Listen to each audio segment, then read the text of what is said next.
afternoon. In the line of my sermon, I hope I don't spoil your party. I know this is a very important topic for us, and especially as a communion, as a world communion of Reformed churches, which is a body of 100 million Reformed members around the world. And one of the main issues that we focus at is justice. And the issue of women and justice, we see ordination of women as an issue related to justice as well. It's at the heart of our work as a communion. I would like you, while eating, to imagine that you get into the president's office and you ask the president that you want to be enrolled in the MDiv program. And he tells you, sorry, you're a woman. You cannot do that. This program is for men. Imagine that you are in a church meeting and the church decides to give you a preaching license, and one pastor stands up and says, I'm leaving the church. Imagine that you are in a big event that have all the Protestants and the evangelicals in that meeting, in the leadership, and you're the only woman there, and a man stands up and says, why do we have a woman with us? Well, this is not imagination. These are stations of my story. And this is where, you know, as a woman, I come from a Presbyterian family. I was raised in a family where my father was an elder in the church, and my parents were very active Presbyterians. I want to say I was raised in a non-patriarchal way, in a very patriarchal society. And, you know, I grew as a girl, you know, not feeling that I am less than any other person, and trusting that God could use me in every way and use my talents. So I had my school, and then when I came to study theology, I got into the seminary in Beirut. And in that seminary, I started to find there's a new reality that I lived different from the way I lived at home. At home, I would go out with my friends and just tell my parents I'm going out. They trusted me. They trusted that I'm a free person. When I came to seminary, unfortunately, I discovered, oh, in this place there are lines. A woman, you study Christian education, you don't study theology. Even, I remember I did a revolution in that seminary because they wanted the women to clean the tables every day. And we said, I mean, why don't the men do it? And they gave this regular, you know, roles in that. Even, you know, I shared with you the story that when I wanted to study theology, the president said, no, this is not for women. This is for men. So I said, I'm leaving. And I came to Princeton Seminary. This is where I did my studies. And at Princeton, I started to recognize new ways how God uses women in this country. I remember the first time I saw a woman baptizing a child, it was a very new experience to me. Then I started to see how God is using these women. And I remember at Nassau's church, there was a man and a woman preaching. And when the woman was preaching, the church was really full. So I felt that how God does use women. And I recognized a new way of expressing thankfulness to God and using my talents as a woman. At Princeton, they asked me to, and you know, I want to say I came late to my studies because it was war situation in Lebanon. And still Princeton opened the door for me, just because there is a woman coming from the Middle East and wants to study theology. After I finished my studies, people asked me to be ordained. But I said no. If I want to ever be ordained, I want to be ordained by my people. I don't want to be an imported ordained pastor. I want to be done in Lebanon, made in Lebanon. And I stayed in a very strategic place in my ministry, working with the Christian education department, which is working with the grassroots level of the church, with women, with youth, with families, with training, educational trainings. And I remember in my first conference, I started to work with women, because I believe when women believe that they are equal, it changes. And it's not a change that happens only with women, but I believe it starts with women.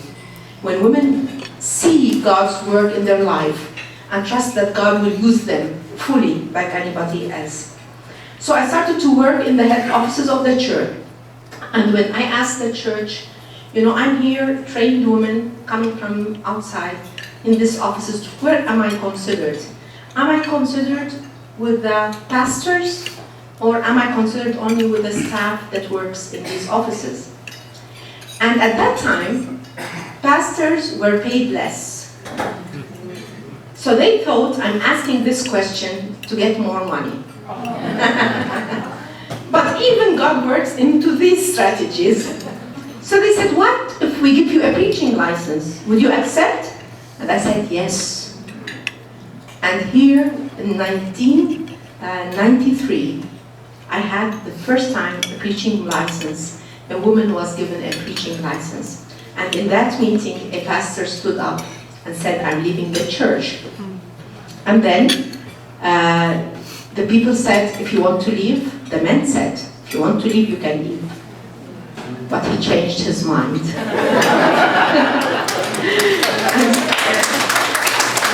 And I took a decision that I will not make him my enemy. It's what the Bible, he thought that he's being faithful to the Bible. And things changed, that one time when the pastors were meeting and I was not there, that person was calling me and saying, why didn't you come? I felt like, in deep down, I knew that it's the fault of who told him as well. And this is where I think, here, being in this seminary, it's probably the best place to talk about women, because the leadership of who will come out of this place make a difference of the situation of women in the churches. Strategically, I believe seminaries are the best place where even people, God can use pastors to do change in different contexts. So I had my preaching license, and then I waited till we were 4 women with preaching license. In 2017, 2 years ago, we waited till a church calls a pastor, a woman pastor. I don't have any congregation. And when that congregation, called a woman to be her pastor, in the midst of a very Islamic town, ordination, we have 2 women ordained around the same time. It was Rula and myself. And now we have 3 women who are ordained in the Middle East, and more are on the way. I want to say that this journey is not an easy journey. And even when women are ordained, it's not the end of the struggle. Many times it's the start of the struggle as well. Just to see how we think. Changing the minds is a big challenge that's really takes time and effort. Sometimes we discriminate not with what we say, with what we don't say. And it's time for the church leaders to open their eyes on that. We thank God, as we are a minority church in Lebanon. We are a very small church, but we were the church that first taught women how to read and write in the whole Ottoman Empire. A very small community where the wives of the missionaries were inviting the women to their homes and teaching them how to read and write. And then they started schools, and then the whole nation started, you know, it was shameful for women to go to schools. It became shameful for women not to go to school. And this is the impact of a small minority group who believed in what they are doing.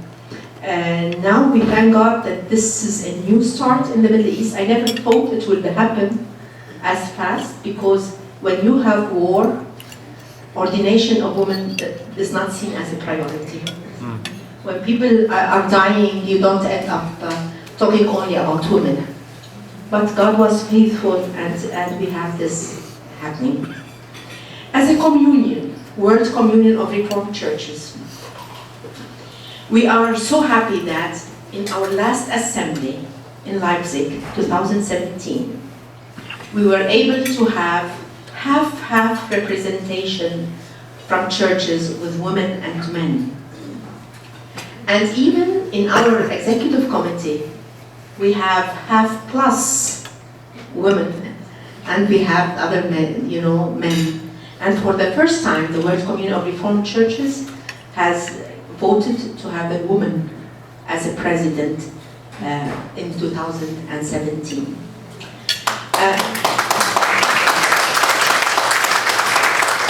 You know, we had Jane Dempsey Douglas, who was also in leadership as a woman, but it wasn't voted.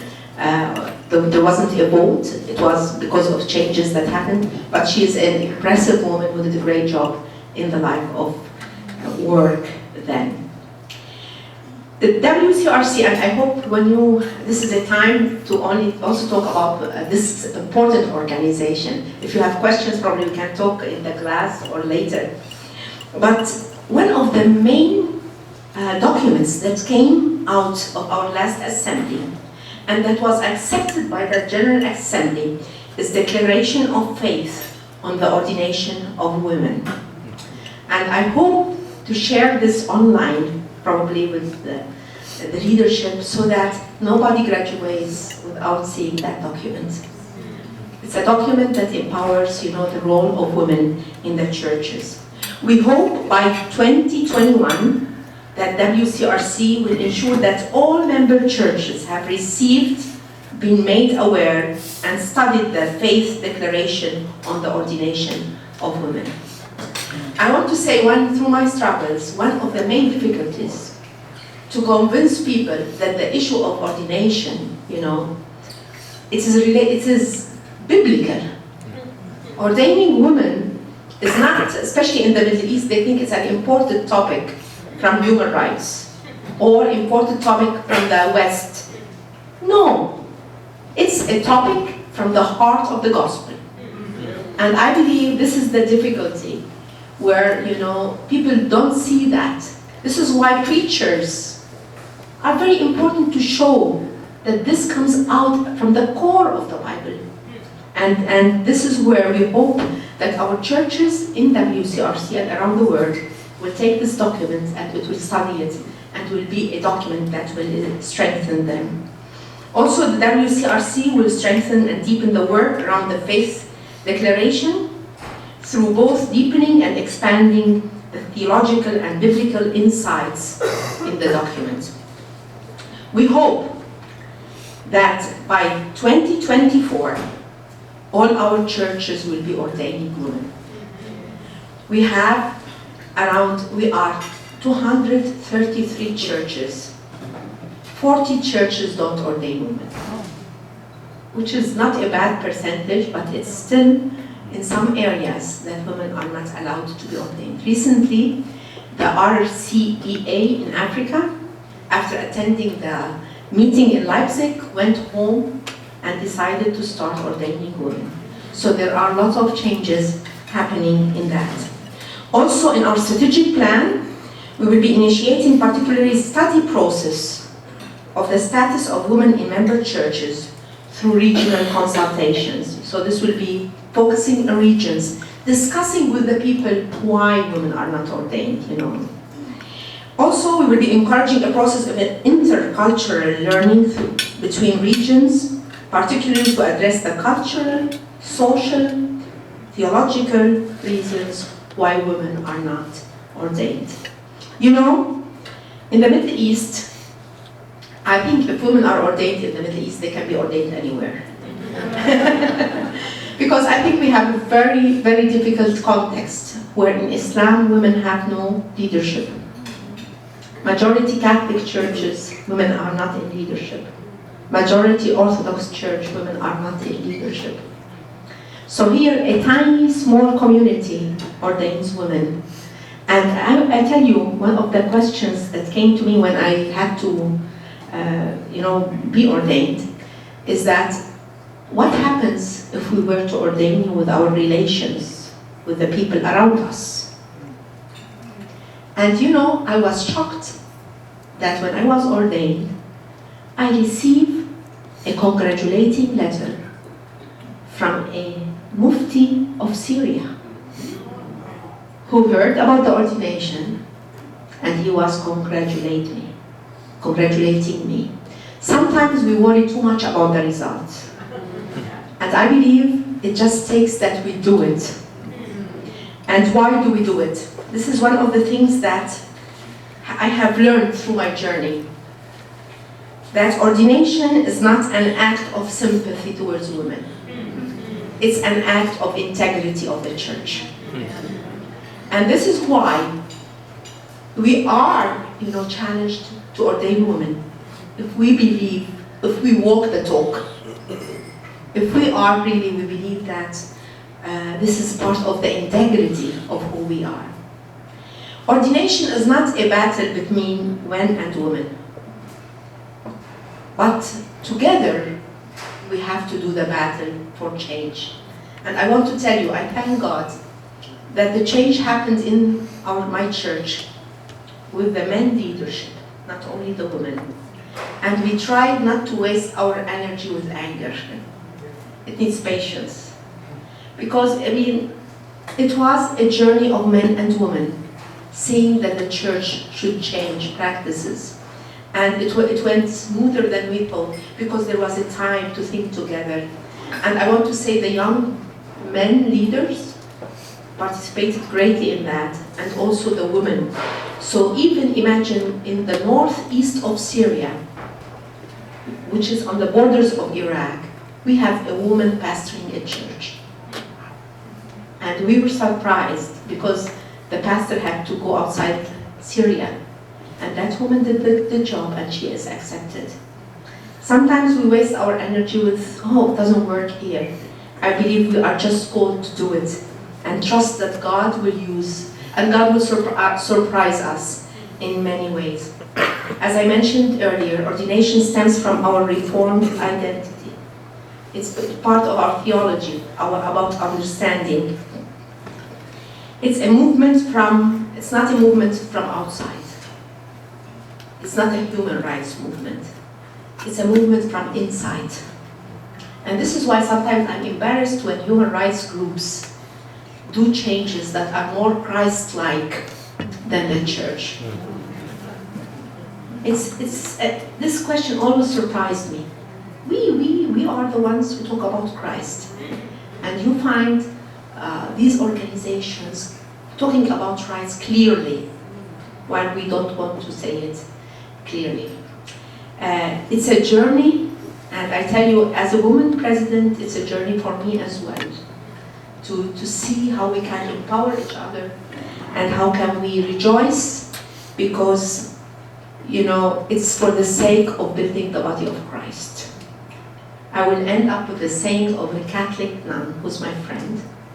She said to me, Najla, let women be silent in the church, and let men be silent in the church. Let the Holy Spirit speak. Thank you.